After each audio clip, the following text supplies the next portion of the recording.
네, 반갑습니다. 우리 스트라스필드에서 드리는 두 번째 주일 예배 오신 분들 환영합니다. 그리고 예수 안에서 우리가 형제요 자매라는 것, 그리고 하나님의 가족이라는 것을 우리 확인하는 귀한 자리이기도 합니다. 오늘 설교 제목은 나의 힘, 나의 인격, 나의 하나님입니다. 여러분, 제가 여러분에게 힘드시나요? 이렇게 물으면은 여러분들 대답이 뭘까요? 단순하게 예, 아니요, 그것은 아닐 것 같습니다. 만약에 그 중간에 보통이요 라는 선택을 하나 줘도 역시 그 셋 중에 하나로 모두가 답이 정리되지는 않을 것 같습니다. 그만큼 우리 삶에 대한 대답들은 단순화될 수가 없습니다. 하나님께서 사람 개개인을 참으로 신묘막측하게 지으신 것도 지으신 것이지만 이 각각의 특이한 사람들이 더불어서 살아가는 인생이라는 것이 참으로 미묘합니다. 그리고 이 삶의 실상이라는 것은 너무나 복잡합니다. 그래서 비슷비슷한 것 같지만 그러나 모든 사람이 다 다르고 또 다른 환경 속에서 다르게 어려움들을 느끼면서 살아가고 있는 것입니다. 그러니 여러분, 옆에 사람들 볼 때요, 문제 없는 사람이라고 보지 마시고 다 문제 있는 사람들이라고 보시기 바랍니다. 그리고 안 그래도 힘든 사람들, 우리들끼리는 괜히 문제 만들지 서로 마시고 잘 화평하게 서로 격려하면서 서로 믿으면서 잘 지내는 우리 공동체가 되어졌으면 좋겠습니다. 육체적으로 힘든 사람들 있고요, 또 정신적으로도 힘든 사람들 있고 또 영적으로도 힘든 사람들이 있습니다. 실례로 우리 지금 간밤에 일하느라고 잠도 못 자고 여기 새벽에 지금 오신 분도 여기 계시잖아요. 그렇죠? 누군지는 다 아시죠? 옛날부터 내가 소명교회를 목회하다 보면은요, 그런 분들이 꼭 있어요. 그래서 낮에 예배를 드리는 분들 중에도 보면은 저녁에 밤새고 오신 분도 있고 또 어떤 때는 그런 적도 있어요. 여러분, 새벽 기도를 드리는데 저하고 집사람 둘밖에 없어요. 그런데 딱 한 사람 참석하는 사람이 있어요. 근데 그분이 밤새고 일하고 오시는 분이야. 그러니까 저녁에 잠자기 시작한 분은 계속 주무시고 계시고, 저녁에 잠 안 자고 일하신 분은 새벽에 이제 집에 가서 주무셔야 될 시간인데 그때 새벽 기도 이렇게 나오셨던 그런 분도 있습니다. 삶이라는 것이 쉽지 않습니다. 그리고 이런 쉽지 않은 삶이 우리를 쉽게 지치게 만듭니다. 어쩌면은 우리가 지금 이 시간에 함께 웃으면서 하나님 찬양하고 예배드리고 있지만 잠시 후에 우리가 헤어지면은요, 저녁에 먹을 것 걱정해야 되는 사람이 있을 수도 있고 오늘 밤에 어디서 자야 될까 걱정을 해야 되는 사람이 있을 수도 있고요, 내일은 무슨 옷을 입어야 할까 걱정할 수 있는 사람이 있을 수도 있는 것이 여러 사람이 모이는 교회 공동체의 특성이라고 이야기할 수가 있습니다. 그러니 여러분, 모든 사람들 다 힘들게 각자의 문제와 고민들을 안고 산다 하는 전제 아래서 서로를 만나시고 서로를 더 격려하셔서 세우는 이 귀한 교회가 되어졌으면 좋겠습니다. 그리고 실제로 여러분, 이런 형편에 있는 사람이 있으면은요, 가만히 있지 마시고 말을 하셔야 됩니다. 그래야지 서로가 아는 거예요. 그래야지 서로 그게 교회가 교회되게끔 할 수 있는 기회가 되는 것입니다. 가족이라는 것이 좋을 때 서로 좋으라고 있는 것이 아니고 어려울 때 서로 돕고 기대어서 힘이 되라고 서로 기도하라고 있는 것입니다. 그러니 우리가 교회 공동체, 하나님의 가족이라는 것을 정말 분명하게 드러낼 때는요, 우리들 가운데 실패한 사람, 더 어려운 사람이 있었을 때 우리가 어떻게 반응하느냐 하는 것에 따라 달라지는 것입니다. 여러분, 누구든 원하지는 않지만 우리가 사랑해야 되는 삶이 우리를 속이는 때가 있습니다. 살면서 사기꾼도 만나고 강도도 만나듯이 내 삶이 이 꿀바른 독약처럼 나에게 사기꾼이 되어져서 나를 유혹하고요. 내 삶이 칼든 강도처럼 나에게 사납게 달려오기도 하는 것입니다. 이런 치명타를 한번 맞고 나면은요, 누구나 방향을 잃고 힘들어 합니다. 어떻게 다시 시작해야 될지를 모르고 그런 용기조차 없어서 지쳐있는 사람들이 있을 수가 있는 것입니다. 어쩌면 우리들 마음속에요, 거기 누구 없느냐고, 내 목소리 들어줄 사람 없느냐고 하소연하는 그러한 사람들도 있을지도 모르는 것입니다. 누구를 통해서라도 삶을 살아갈 용기를 얻었으면 좋겠다고, 위, 아래, 좌우, 앞뒤를 다 보면서 어떤 방향, 어느 각도에서라도 조그마한 희망의 빛이라도 비춰주기를 간절히 갈망하는 그러한 가난한 영혼이 우리들 속에 있을 수도 있는 것입니다. 말할 힘도 숨쉴 힘도 없어서 그조차 힘이 필요한 사람도 있을 수가 있는 것입니다. 여러분, 힘이 어디서 생기죠? 어떤 사람들은 먹는 데서 힘이 생긴다고 믿습니다. 네, 많이 먹으세요. 좋은 거. 그리고 힘내시기 바랍니다. 어떤 사람은 사람을 만나는 데서 힘이 생긴다고 믿는 사람이 있습니다. 사람들 많이 만나세요. 좋은 사람들 많이 만나셔서 힘을 얻으시기 바랍니다. 그렇지만 인생이라는 그 제약을 우리는 알고 있어야 됩니다. 시편 103편 15절은 이렇게 말합니다. 인생은 그 날이 풀과 같으며 그 영화가 들의 꽃 같도다. 16절, 그것은 바람이 지나가면 없어지나니 그 있던 자리도 다시 알지 못하거니와.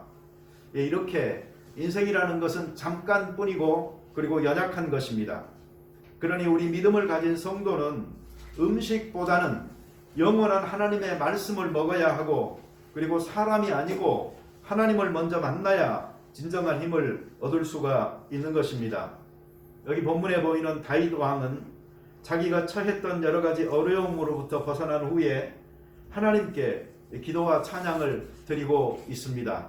그리고 어쩌면 그의 그 모든 마음의 찬양은 나의 힘이 되신 여호와여, 내가 주를 사랑하나이다라는 이 한 구절에 요약되어져 있다고 볼 수 있고, 이것은 시편에 있는 모든 시들의 그 중심적인 내용이라고 생각해 볼 수도 있는 것입니다. 체력이 고갈됐을 때, 정신적으로 우리가 방전되었을 때, 그리고 영적으로 침체되었을 때, 완전히 소진해서 이제 끝났다라고 생각될 때, 그 여호와의 이름을 부르심으로 여러분이 다시 힘을 얻고 일어서실 수 있게 되기를 바랍니다. 우리가 읽은 시편 18편 3절 5절에 보면은요, 사람 중에는 다윗처럼 자기 원수가 있을 수가 있습니다. 또 세상에서는 사망의 줄로 나를 얽고 불의의 창수가 나를 두렵게 하고 수월의 줄이 나를 두르고 사망의 올무가 내게 이르는 때가 있을 수가 있습니다. 바로 그때에 다윗은 하나님께 부르짖어서 간구하였고, 그리고 그 힘주시는 하나님으로 더불어 새로운 힘을 얻어서 모든 적들을 물리치고 승리할 수 있었습니다. 우리들도 마찬가지로 하나님 앞에 매달림으로 힘을 주시는 그 하나님의 능력을 받아 살아갈 수 있게 되기를 바랍니다. 기도하는 자들의 기도를 하나님은 들으시고 그리고 응답하십니다. 사랑하는 자녀의 삶을 형통하도록 축복해 주시는 분이 바로 아버지 하나님이신 것입니다.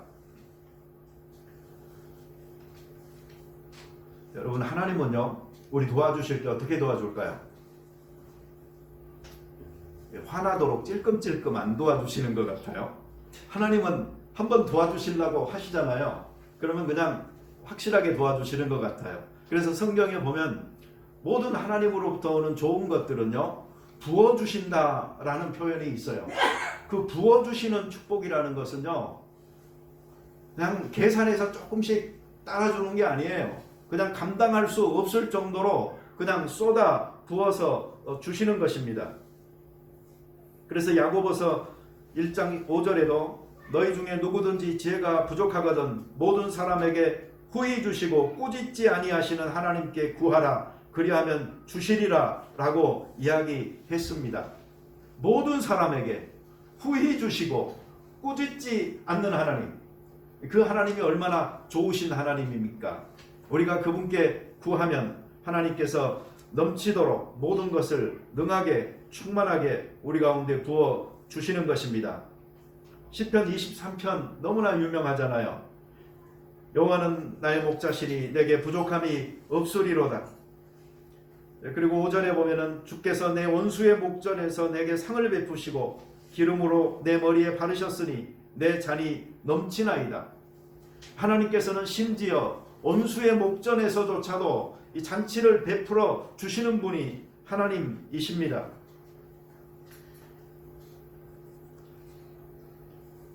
그래서 성경에 보면은 이 하나님과 긴밀한 관계 속에서 그 하나님의 풍성함을 누리고 산 사람들은요, 내 잔이 넘치나이다 라는 그 감당치 못하는 하나님의 축복에 대한 고백들을 하고 있는 것입니다. 혹시 우리 삶의 바울처럼 육체의 가시로 인하여서 고통스럽고 아플지라도 고린도후서 12장 9절에 보면은 내 은혜가 너게 족하다 라는 주의 음성을 들음으로 우리에게 위로를 주시는 하나님이십니다. 또한 내 능력이 약한 데서 온전하여 지니라 말씀하여 주심으로 우리 가운데 큰 깨달음을 갖게도 하시고요.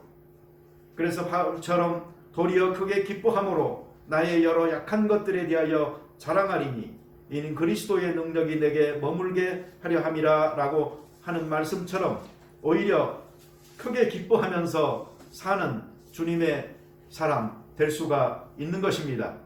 이런 하나님을 우리가 경험하면서 살아야지 신앙이 무엇인지를 참으로 아는 사람인 것입니다. 여러분, 저는 지금까지 최근 저의 설교에서 가지 않았던 축복을 주시고 힘을 주시는 그 하나님, 도움을 주시는 하나님에 대해서 설교했습니다. 맞죠? 제가 이런 설교 잘 안 하잖아요. 그런데 오늘 조금 심하게 했잖아요. 그게 어디에 해당되는 부분일까요? 나의 힘, 여기에 해당되는 설교 부분입니다. 이 시편 18편을 가지고 하는 설교들의 보통 제목은요, 나의 힘입니다. 나의 힘이 되시는 여호와입니다. 그리고 하나님의 그 힘과 능력에 대해서 주로 설교를 합니다. 그런데 오늘 제 설교 제목은 조금은 이상합니다. 생뚱맞기까지 합니다. 나의 인격이라는 말을 거기에 붙여놓은 것이 그것입니다. 하나님의 이해, 이거 굉장히 우리에게 중요한 문제인데 이 이해에 대한 균형이 우리에게 바로 서 있지 않으면요, 나의 힘이라는 이 하나님만 믿고 있어 버리잖아요. 그러면 신앙이 이상한 신앙이 되는 경우가 있어요. 그래서 하나님은 단지 힘이 아닙니다. 하나님은 인격이십니다. 그리고 그분은 바로 신격을 가지신 하나님입니다 라는 측면에서 제가 제목을 그렇게 붙인 것입니다. 여러분, 하나님을 힘으로 이해하느냐 아니면 인격으로 이해하느냐 하는 것은 중요한 그 신학적인 그리고 신앙적인 문제입니다. 하나님은 힘입니까? 인격입니까? 이 설교니까 이것을 굉장히 단순화시켜서 대비하다 보면 디테일이 많이 빠지겠지만 감안해서 여러분이 들어주기를 바랍니다. 하나님을 힘으로 이해하는 신앙과 하나님을 인격으로 이해하는 신앙은 전혀 다릅니다. 이 두 가지가 우선순위가 똑바로 되고 그리고 잘 조화를 이루어야지 우리가 하나님 앞에서 바른 신앙생활을 할 수가 있습니다. 하나님께서는 우리의 힘입니다. 이 말은 맞습니다. 그러나 틀립니다. 저는 이것을 이렇게 고쳐서 말합니다. 하나님은 우리의 힘이 되십니다. 굳이 제가 이렇게까지 하는 이유는 하나님은 그저 힘이 아닙니다. 하나님은 인격이시고 신격을 가지신 분입니다. 그래서 그분이 우리의 힘이 되어 주시는 것입니다. 이 세상이 너무나 하나님을 힘으로만 믿고 이용하려고 합니다. 그래서 저는 틀렸다고 말하는 것이고 그리스도인들도 예외는 아닙니다. 그래서 저는 참으로 슬픕니다. 이런 일반적인 경향을 그리스도인들조차 따라가고 있습니다. 특별히 이 잘못된 무슨 종말론을 외치는 그 이단론자들을 설치는 것을 보면은요, 더더욱 그렇습니다. 이들은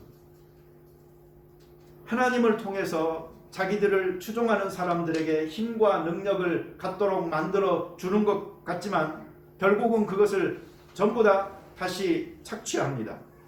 그들이 착취하는 방법은 뭔고 하니 종말의 날을 정합니다.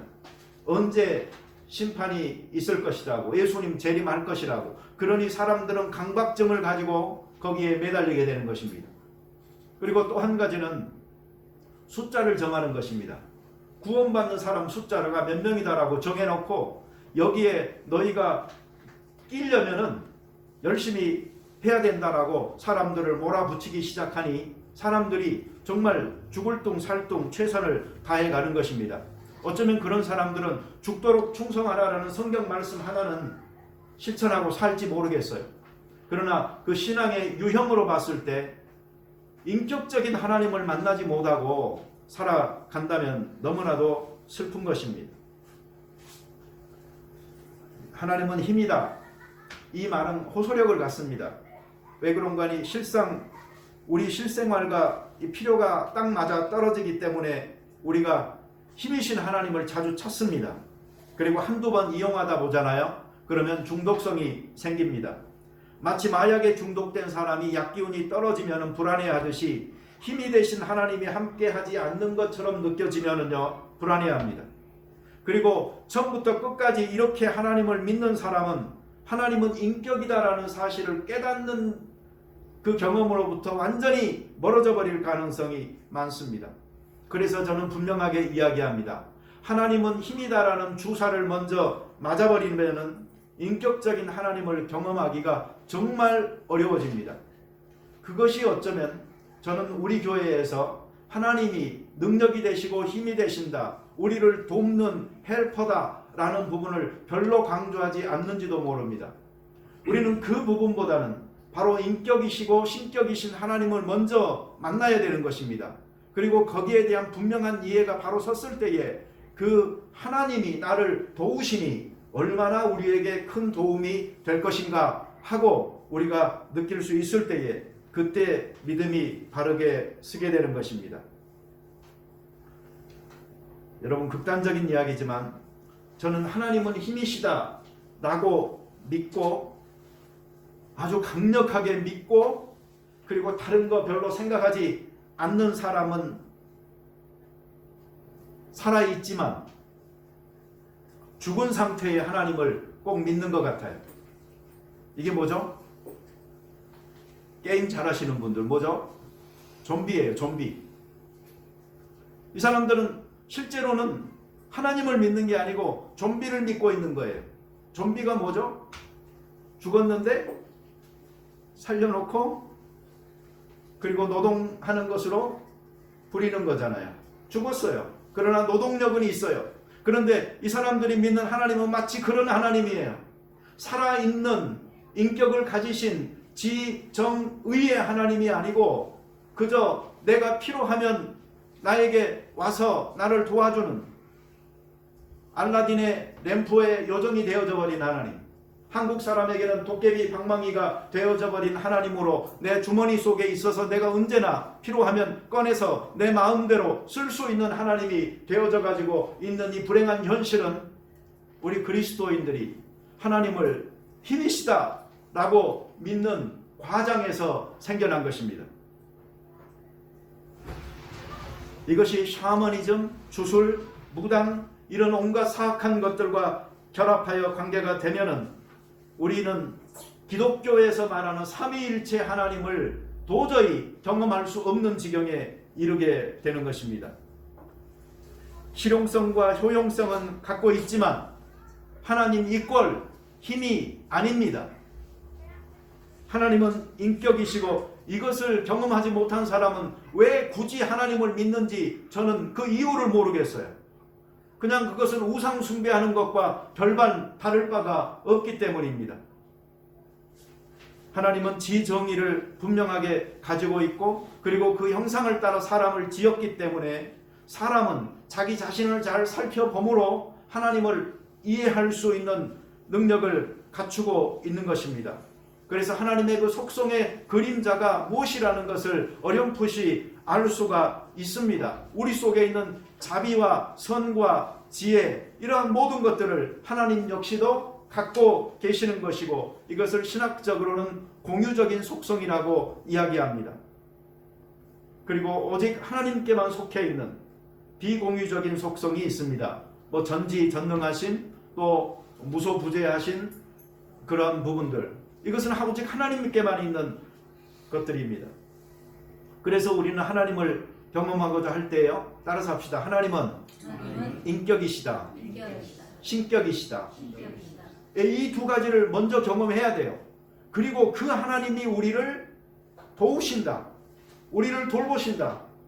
이래야지 그 도움도 그 축복도 더욱더 커지는 것이지, 인격과 신격을 가지고 있는 하나님은 내가 싹 무시해버리고 그냥 힘으로서의 하나님만 내 주머니 속에 하나 넣고 살려고 하는 그런 사람들은 되지 말기를 저는 여러분들에게 지금 말씀을 드리고 있는 것입니다.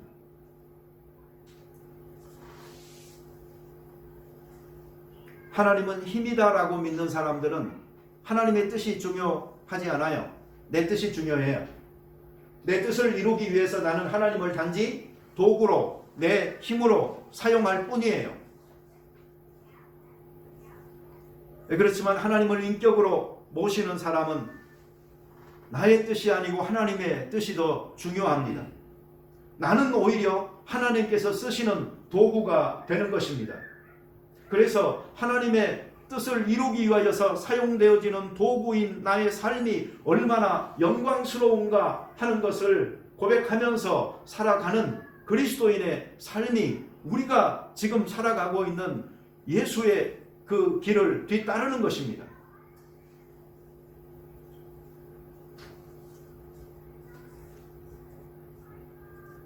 이 반면에 하나님은 인격이시다 라는 것을 확실히 믿어요. 그런데 하나님은 힘이시다 하는 것을 또 경험하지도 못하고 믿지도 않는 사람들이 또 있어요. 이런 사람들도요, 나는 왜 예수 믿는지 이유를 알 수가 없어요. 그러니 여러분, 하나님은 힘이시다라는 부분, 하나님은 인격이시다라는 부분, 이것을 잘 조화롭게 여러분들이 믿음으로 말미암아 교제하는 그 근거 위에 분명하게 서고, 그리고 그 인격적인 하나님이 나와 반응하시면서, 관계하시면서, 그리고 나는 동행하면서 나에게 하나님의 뜻을 알려주시고, 그리고 순종하게 하셔서 그리스도인의 삶을 효과적으로 살아가게 하시는 그 축복의 길을 여러분들이 걸어갈 수 있게 되기를 바라는 것입니다. 여기 성경에 보면 다윗이요, 하나님을 너무나 휘황찬란하게 묘사하고 있어요. 하나님은 나의 힘이시다, 나의 요새시다, 나의 반석이시다, 나의 산성이시다. 뭐 대단하잖아요. 이 다채로운 변화와 함께 그 앞에 고정되어져 있는 말이 있습니다. 뭐죠? 나의라는 말이에요. 하나님이 여러 가지 도움의 형태로 우리 가운데 나타난다 할지라도 그 하나님은 누구의 하나님이어야 되는 겁니까? 바로 나의 하나님이어야 되는 겁니다. 물론 이 부분에도 설명이 필요하긴 해요. 너무 주관화 시켜버리잖아요, 하나님을. 그러면 우리는 이 객관화된 하나님을 바라보지 못함으로 인해서 굉장히 시야가 좁은 우주관을 갖고, 세계관을 가지고 살아갈 수밖에 없어요. 그래서 저는 이렇게 말씀드리고 싶어요. 충분히 객관화된, 그렇지만 주관화된 그 신앙으로 이것을 내면화 시킬 때에 그 신앙이 바로 하나님을 나의 하나님으로 고백할 수 있는 것입니다. 하나님은 뭐 장로님의 하나님 같아요. 하나님은 권사님의 하나님 같아요. 그러고만 있지 마시고요. 그 하나님이 누구의 하나님? 바로 나의 하나님. 하나님이 힘이시라는데, 하나님이 구원이시고 산성이시고 요새시고 방패시라는데, 바로 그것이 나의 경험이 되어져야 되지 않겠습니까?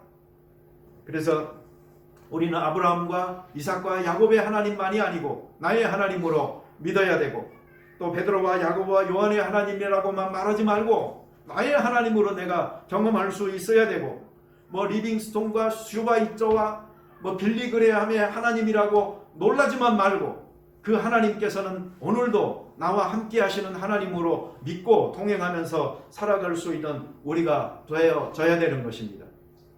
뭐 주기철, 손양원 그런 분들의 하나님만이 아닌 것입니다. 하나님께서는 오늘도 개인적으로 우리의 이름을 아시고 부르시고 사랑하시고 함께 하시고 동행하셔서 우리의 삶이 그리스도인의 삶으로 능력 있게 살아가기를 정말로 축복하시고 원하시는 하나님이라는 것을 알고, 이 피조물이 창조주를 만나는, 그리고 죄인이 구세주를 만나는, 영혼을 뒤흔드는 이 지각 변동이 일어나는 신앙들이 되어지므로 천지 만물 우주의 주관자이신 하나님을 감히 나의 하나님 그리고 나의 아버지라고 부를 수 있는 우리들이 되어지기를 바라는 것입니다. 여러분, 이 경험이 강할수록, 그리고 이것이 현재 진행일수록 바로 그 하나님이 나의 하나님이 되는 것입니다. 이쯤 되면 이제 조금 졸리시죠? 이제 마무리를 해야 되는데 마무리를 합시다. 자, 그러면 이 하나님을 어떻게 나의 하나님으로 우리가 경험하면서 살아갈 수가 있을까요? 여기서부터 사실은 본론인데, 첫째가 뭐냐면요, 하나님을 사랑해야 돼요. 그죠? 인격이시잖아요. 그러니까 그 능력을 내 능력으로 삼으려면요, 그분을 사랑해야 되는 거예요. 그래서 내가 사랑하는 분의 그 능력이, 그 힘이 나에게 와야 되는 거죠. 여러분, 사람에게도 도움을 청할 때 나를 미워하는 사람한테 가서 도와달라고 하면 잘 안 도와줘요. 나를 사랑하는 사람한테 가서 도와달라고 해야지 도와주죠. 그리고 나를 향한 사랑이 큰 사람일수록 나에게 더 큰 힘을 주지 않겠어요? 그러니까 평소에 하나님을 사랑하고 이 하나님과 사랑하는 관계를 유지한 사람이 위급했을 때 하나님의 큰 도움을 받을 수가 있는 것입니다. 이 사랑의 관계는 전혀 관심 없이 살다가 힘이 필요할 때만 나의 힘이 되신 여호와여라고 부르면 어떡하냐고. 내가 하나님이라면 그럴 것 같아. 도와줄 수도 없고 안 도와줄 수도 없고. 그러나 하나님은 도와주시겠죠. 두 번째로요, 그 하나님의 그 능력과 힘은요, 믿음의 줄을 타고 우리에게 다가오는 거예요. 신뢰하는 거예요. 의지하는 거예요. 그걸 통해서 하나님의 힘과 능력은 우리에게 찾아오는 것입니다.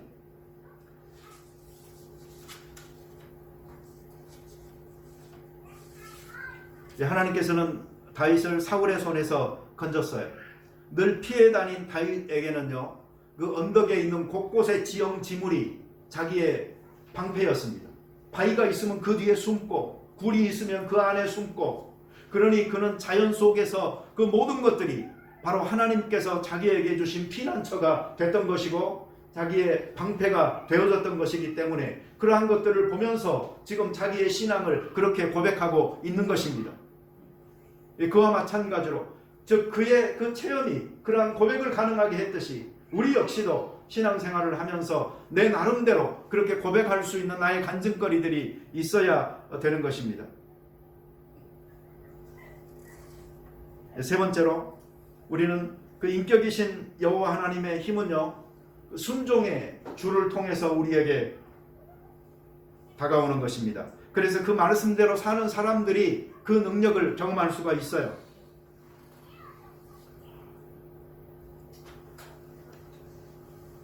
자, 누군가가 나를 사랑한다고 말합니다. 그렇지만 내 생각에는 전혀 관심이 없습니다. 내가 말하는 것은 절대로 들어주지도 않고 행하지도 않습니다. 이 말 하면서 왜 이렇게 찔리죠? 우리 와이프 앞에서.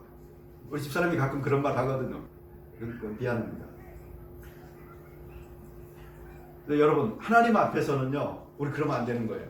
하나님 앞에서는 하나님의 뜻과 생각에 관심을 가지고 살아가야 됩니다. 누가 나를 아는데, 여러분 나와 말해서 소통하고 교제하고 인격적인 교류를 가짐으로 서로의 관계를 돈독히 해나가는 것에는 전혀 관심이 없고, 내 얼굴을 알긴 아는데 내 주머니에 있는 것만 자꾸 손대려고 해요. 내 인맥을 통해서 뭔가를 이뤄보려고 하고 누구를 접촉을 하려고 하지 나에 대해서는 관심이 없어요.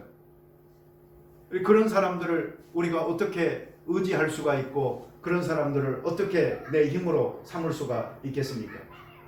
그런데 마치 우리가 하나님을 그렇게 대하고 있는 경우가 많은 겁니다. 여러분, 하나님의 지혜와 힘과 능력이 필요하시다면 하나님의 주머니에 있는 그것을 탐내지 말고 그것을 소유하고 계시는 그 하나님과 어떻게 하면 내가 더 깊이 사귀고 동행할 수 있을까를 걱정하면서 기도함으로 그 관계를 잘 유지하시고 진리의 말씀을 순종함으로 그 하나님의 사랑받는 아들들이 될 수 있기를 바라는 것입니다. 누군가가 이렇게 멋있는 말을 했습니다. 따라서 해보세요. 다윗에 대해서 한 말인데요. 그는 참 이스라엘 사람이었으므로 이스라엘의 참 하나님이 그를 따라다녔다. 너무 멋있잖아요. 다윗 자신이 참 이스라엘 사람이었어요. 그렇으니까 이스라엘의 하나님인 그 하나님이 다윗을 따라다녔다. 이게 바늘 가는데 실 간다고 그런 관계처럼 느껴지지 않습니까? 하나님을 사랑해요. 그리고 그분을 의지해요. 그분을 순종해요. 그런 자에게 하나님께서 가까이 하여 축복하시고 그를 도와주지 않을 이유가 없는 것입니다. 그리고 이것이 바로 다윗이 어떤 상황 속에서라도 용기를 잃지 않고 나는 하나님이 함께함으로 승리할 거다라고 믿고 담대하며 지혜롭게 행할 수 있었던 근거가 되는 것입니다. 그러니 여러분, 하나님 편에 서시기 바랍니다. 그리고 진리 편에 서서 사시는 그 당당함이, 떳떳함이 있으면 언제라도 주장하셔도 됩니다. 하나님은 나의 아버지시라고, 그리고 그 아버지가 나를 돕고 계신다고, 그리하여 그 삶을 능력 있게 사시는 여러분들이 되기를 바랍니다. 기도하겠습니다. 자비로운 주님 감사합니다. 우리에게 믿음을 주셨사온데 이 믿음의 방향이 바르게 되게 하여 주시옵소서. 하나님 안에 있는 것들을 탐하지 않도록 하시고 먼저 그 하나님을 사귈 수 있도록 도와주시고 하나님과 깊고 신묘한 관계 속에 들어갈 수 있도록 도와주시옵소서. 하나님과 동행하는 자, 하나님에게 있는 모든 것을 누리고 얻을 수 있는 사람이라는 것을 알고 그 주님과 동행하는 삶의 실천적 걸음을 시작하는 저희들 되게 축복하여 주시옵소서. 우리 교회 교우들 하나님과 동행하게 하시고 말씀 보게 하시고 기도하게 하셔서 하나님과 손 놓지 않고 살아가는 삶 속에 승리하게 도와주시옵소서. 예수님의 이름으로 기도드립니다. 아멘.